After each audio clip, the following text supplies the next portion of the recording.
Hello दोस्तों, आज हम वर्ग और वर्गमूल सीखेंगे। जानते हैं कि वर्ग क्या होता है। यदि किसी संख्या को उसी संख्या से गुणा किया जाए तो जो गुणनफल मिलेगा वो उस संख्या का वर्ग होगा। यानी किसी संख्या 5 का अगर हम वर्ग करें, 5 का वर्ग करने के लिए करेंगे हम 5 को 5 से गुणा करेंगे, गुणनफल हमको मिला 25। इसका मतलब ये हुआ है कि 5 का वर्ग जो है वो 25 है। 5 का वर्ग 25 है। 7 का वर्ग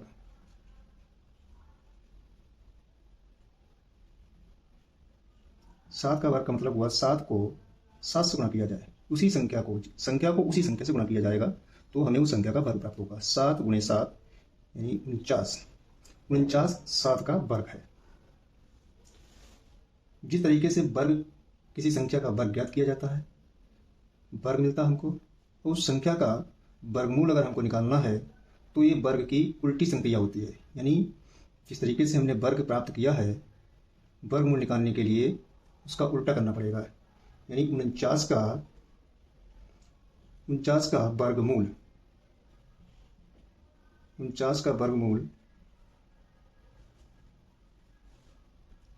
7, 25 का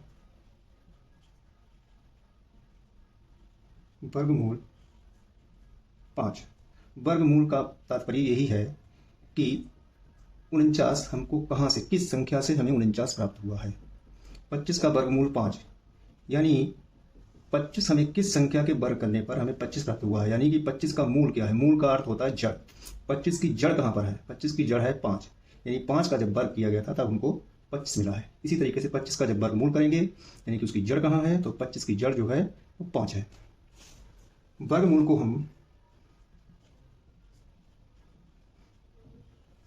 को निशान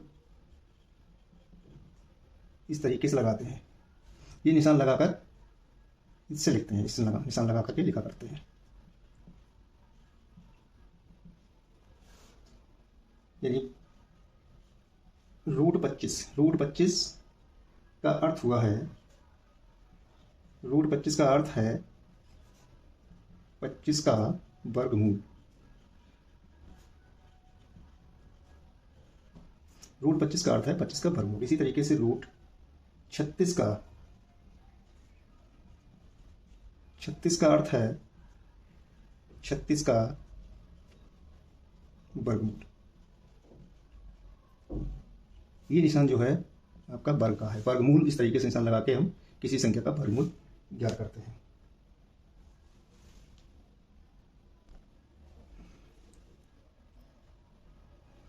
अब यहाँ पर एक बात का ध्यान जरूर रखें कि ऋणात्मक संख्याओं के जब वर्ग करते हैं तो वो धनात्मक होते हैं। जैसे 2 का वर्ग करेंगे, 2 का वर्ग 4 और -2 का वर्ग भी 4 होता है। यानी प्लस की अगर कोई संख्या है तो उसका वर्ग 4 होगा और माइनस की संख्या है उसका वर्ग भी प्लस में ही आएगा। -2 का वर्ग 4 और प्लस के 2 हैं उनका वर्ग भी 4। -1 का वर्ग 1 और 1 का वर्ग 1। अब सवाल उठता है कि अगर हमको 4 का वर्गमूल निकालना है, ये निशान लगा हुआ का मान √4 यानी 4 का वर्गमूल, इसका मान कितना होगा, तो इसका मान निकालेंगे तो वह प्लस और माइनस दोनों में लिखा जाएगा। यानी इसका वर्गमूल प्लस का 2 और माइनस का 2 दोनों होंगे। इसी तरीके से हम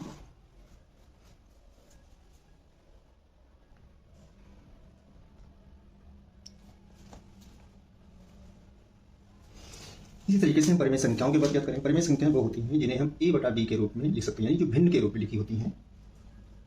अब जैसे भिन्न है, परिमेय संख्या है 2/3। 2/3 का वर्ग अगर करना है, वर्ग निकालना है तो कैसे करेंगे, 2/3 और इसको ब्रैकेट रख के इसके ऊपर की घात 2, किसी संख्या की घात 2। वर्ग को कैसे पढ़ते हैं, किसी संख्या की घात 2। 2/3 की घात 2, इसका 2/3 की घात 2 का मतलब हुआ है 2 गुणा 2 और बटा 3 गुणा 3। 2 दूनी 4 और 3 3 9, यानी 2/3 का वर्ग 4/9। इसी तरीके से 3/4 का वर्ग, 3/4 की घात 2। इसको लिखेंगे 3 × 3 बटे 4 × 4। 3 × 3 = 9, 4 × 4 = 16। 3/4 का वर्ग 9/16। अगर कोई संख्या माइनस में दी हुई है, -5/7 का वर्ग। जैसा कि आपको पहले ही बता चुके हैं कि अगर किसी संख्या का वर्ग, अगर किसी माइनस की संख्या का वर्ग ज्ञात करेंगे तो वो प्लस में ही आएगा। तो -5 × -5, 7 × 7। माइनस और माइनस गुणा प्लस हो जाती है, इसलिए ध्यान रखिए कि किसी भी संख्या, माइनस की संख्या अगर कोई है तो उसका वर्ग प्लस में जाएगा। 5 × 5 = 25 और 7 × 7 = 49। अभी हम पढ़ रहे थे किसी संख्या का वर्ग ज्ञात करना। अब बात आती है कि किसी संख्या दी है, कोई वर्ग संख्या दी है और उसका वर्गमूल हम कैसे ज्ञात करेंगे। तो एक एग्जाम्पल लेते हैं हम, 144 का वर्गमूल। क्या करना है हमको, 144 का वर्गमूल निकालना है। कुछ चीज़ें जान लीजिए और हम इसका वर्गमूल निकालेंगे गुणनखंड विधि से। का वर्गमूल गुणनखंड विधि से। गुणनखंड विधि से निकालने के लिए हमको उसके छोटे छोटे टुकड़े करने पड़ेंगे। तो 144 के जब हम गुणनखंड करेंगे, इस तरीके से गुणनखंड करेंगे और देखेंगे कि ये संख्या सम है। ये कुछ संख्या याद कर लीजिए, ध्यान रखिए। 2, 3, 5, 7, 11, 13, 17, 19, 23। इन संख्याओं से आप काटना शुरू करें संख्याओं को। सबसे पहले 2 से काटिए, 2 से ना काटे तो 3 से काटिए, 5 से काटिए, 7 से काटिए, 11 से काटिए। इन संख्याओं को डिवाइड कीजिए। तो चूंकि अब देखने से पता लग रहा है कि इसका इकाई अंक सम है। अगर इकाई अंक 0, 2, 4, 6, 8 होता है तो वो सम संख्या होती है और वो संख्या 2 से कट जाती है। तो हम सबसे पहले संख्या को 2 से काटेंगे।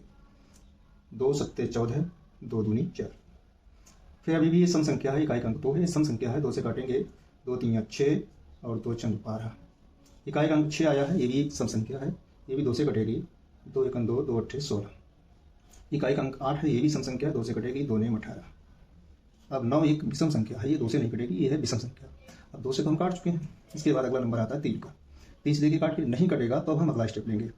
3 से काटिए, ये संख्या कट रही है। 3 × 3 = 9 और फिर हमने 3 से काट लिया है। 3 × 3 टुकड़े बने हैं हमारे 2 × 2 × 2 × 2 × 3 × 3। अब इसमें हमको जोड़ा बनाना होता है। वर्गमूल का मतलब जोड़ा बनाए। 2 2 के जोड़े बना लीजिए और उसको एक बार करके बाहर निकाल लीजिए। एक बार से निकाल, ये जोड़ा है एक बार लिखा, इस जोड़े को हमने एक बार लिखा है और इस 3 के जोड़े को एक बार लिखा है। 3 सबकी गुणा कर लीजिए। 2 × 2 = 4 और 4 और 3 × 12।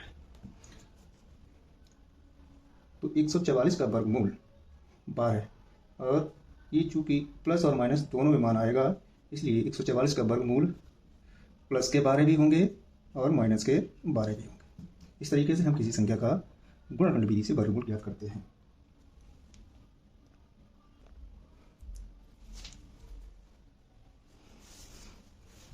अब यहाँ पर एक भिन्न के रूप में संख्या दी है, इसका वर्गमूल हम कैसे ज्ञात करेंगे। 256/441 के वर्गमूल। तो इसके लिए कोई प्रॉब्लम नहीं है। 2 संख्याएं दी हैं, एक संख्या ऊपर है और एक संख्या नीचे है। अंश और हर के रूप में दी गई है संख्या। तो हम 256 के टुकड़े करेंगे, गुणनखंड करेंगे 256। जैसे कि आपने अभी पिछले सवाल में देखा है। इसको, ये चूंकि एक सम संख्या है इसलिए 2 से कटेगी। 2 से काटिए। 2 × 1 = 2, 2 दूनी 4, 1 बचा, उतारे 6, तो ये हो गया 16, 2 × 8 = 16। फिर 2 से काटेंगे। 2 × 12 और 2 × 4 = 8। यही सम संख्याएं हैं। 2 × 3 = 6, 2 दूनी 4, 2 × 1 = 2, 2 × 12। 2 से काटेंगे। 2 × 8 = 8 जाएगा बाहर। फिर 2 से काटिए। 2 × 4 = 8, 2 दूनी 4 और ये आखिर में 2 से कटेगा। 2 × 1 लास्ट में 1 आ जाना चाहिए। इसी तरीके से 441 के टुकड़े कर लीजिए। अब ये चूंकि सम संख्या तो है नहीं, ये एक विषम संख्या है। 3 से काट के देखते हैं। 3 × 1 = 3 बचा 1, 3 × 4 = 12, बचे 2, आगे 1 उतारेंगे, 21 हो गया। 3 × 7 = 21, 3 × 4 = 12, 3 × 9 = 27, 3 × 4 = 12, 2 बचेंगे, उतारेंगे 7, 27 हो जाएंगे। 3 × 9 = 27। ये भी विषम संख्या है। ये 5 से नहीं कटेगी, 3 से भी नहीं कटेगी, 7 से कटेगी। 7 × 7 = 49, फिर 7 से काट लिया, 1 आ गया है। अब इसके टुकड़े किए हैं वो लिख लीजिए। 1 2 3 4 5 6 7 8, यानी 2 की पावर 8, यानी 2 को 8 बार लिखा जाएगा।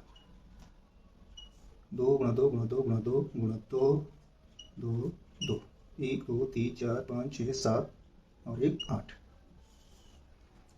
नीचे संख्या 4 से 41 गुणा कर लोगे 3 गुणा 3 गुणा 7 गुणा 7। अब क्या करना है, हमको जोड़े बनाने हैं। एक जोड़ा ये बन गया, 2 3 4, नीचे ये जोड़ा और ये जोड़ा, सबको एक एक वाले लीजिए। 2 गुणा 2 गुणा 2 गुणा 2, 3 गुणा 7, ये हो गया 2 दूनी 4 दूनी 8 दूनी 16 और 3 7 21। अब 256 बटे 441 के वर्गमूल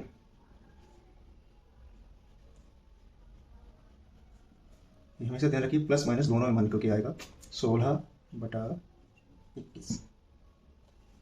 इस तरीके से कोई अगर भिन्न में संख्या है तो उसका वर्गमूल इस तरीके से हम ज्ञात करते हैं। एक उदाहरण और समझते हैं। जब कोई संख्या संयुक्त भिन्न के रूप में हो, ये संयुक्त भिन्न है, इसे मिश्र भिन्न भी बोला जाता है। 2 सही 14 बटे 25, इसकी अगर वर्गमूल निकालेंगे तो हम कैसे निकालेंगे, सारी बातें क्लियर हो जाएं ताकि आपको कोई प्रॉब्लम ना हो कि वर्गमूल ज्ञात करें।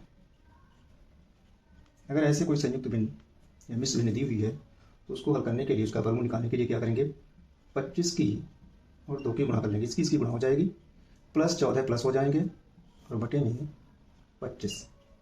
यानी हम इस संयुक्त भिन्न को विषम भिन्न में बदलना है। संयुक्त भिन्न को विषम भिन्न में बदल रहे हैं। 25 दूनी 50 और प्लस 14 और बटे 25 हो जाएगा 64 बटे 25। अब इसका वर्गमूल निकालना है। 64 बटा 25 का वर्गमूल, इसको ऐसे भी लिख सकते हैं 64 बटा 25। इसके टुकड़े करेंगे हम तो 2 गुणा 2 4 दूनी 8 दूनी 16 दूनी 32 दूनी 64 और 25 को 5 गुणा 5। और जब ये वर्गमूल का निशान लगा है तो इसको यहाँ पर लगा दीजिए। जब इससे बाहर हम निकालेंगे इन संख्याओं को, जब वर्गमूल का निशान खत्म हो जाएगा तब जो जोड़े में संख्या है वो सिंगल करके बाहर निकल के आएगी। यानी 2 गुणा 2 गुणा 2 और बटे 5, 2 दूनी 4 दूनी 8 और बटा 5। अब इसका मान निकल के आएगा प्लस माइनस 8 बटा 5। ये आपका आंसर है। इस तरीके से हमने सीखा है कि भिन्न वाली संख्याओं का और मिश्र भिन्न यानी संयुक्त भिन्न का वर्गमूल कैसे ज्ञात करेंगे, सारी चीज़ें यहाँ पे क्लियर हो गई हैं। उम्मीद करता हूँ आपको ये वीडियो समझ में आई होगी। समझ में आई है तो कृपया लाइक करें। मेरे चैनल पे अगर आप नए हैं तो मेरे चैनल को सब्सक्राइब करें। Thank you.